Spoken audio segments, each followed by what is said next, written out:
हर बाज की जिंदगी में बढ़ती उम्र के मोड़ पर एक ऐसा समय आता है जहां उसके सामने पहले दो रास्ते सरल और तुरंत समाधान देने वाले होते हैं और वहीं तीसरा रास्ता कठिन और पीड़ा देने वाला होता है। लेकिन बाज पीड़ा चुनता है और यहीं से शुरू होता है बाज का पुनर्जन्म।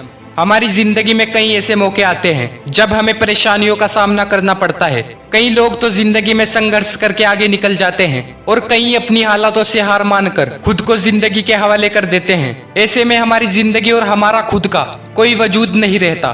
दुनिया उसी को सलाम करती है जो अपने कलाम खुद लिखते हैं। सिर्फ इंसान ही नहीं, कुदरत में हर प्राणी के साथ ऐसा होता है। तो आइए जानते हैं बाज के जीवन से जुड़ी कुछ आश्चर्यजनक बातें, किंतु एक ऐसा सत्य है जो हम सबको प्रेरणा देगा।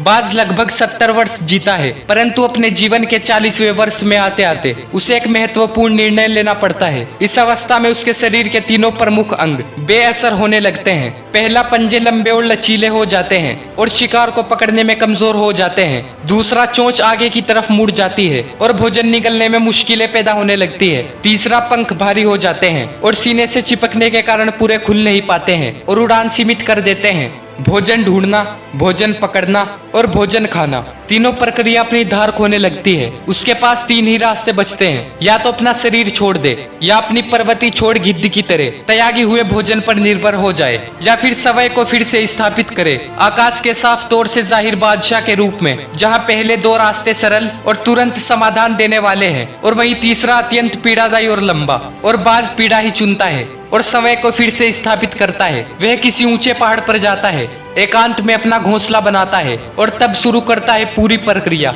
सबसे पहले वह अपनी चोंच को चट्टान पर मार मार कर तोड़ देता है। अपनी चोंच से अधिक पीड़ादायक कुछ भी नहीं पक्षीराज के लिए। अब वह फिर से इंतजार करता है चोंच के उगाने का और उसके बाद वह अपने पंजे भी उसी प्रकार तोड़ देता है और इंतजार करता है पंजों के फिर से उगाने का। नई चोंच और पंजों के आने के बाद वह अपने भारी पंखों को एक एक कर नोच कर निकालता है और प्रतीक्षा करता है पंखों के पुनः उगाने का। 150 दिन की पीड़ा और इंतजार के बाद उसे मिलती है वही भव्य और ऊंची उड़ान।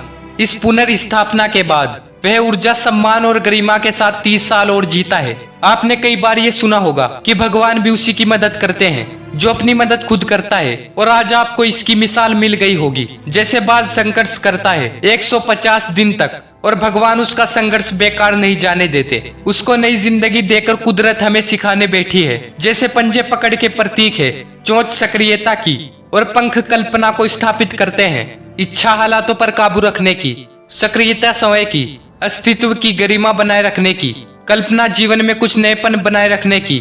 हम में भी 40 तक आते आते इच्छा, सक्रियता और कल्पना तीनों के तीनों निर्बल पड़ने लगते हैं। हमारा व्यक्तित्व ही ढीला पड़ने लगता है।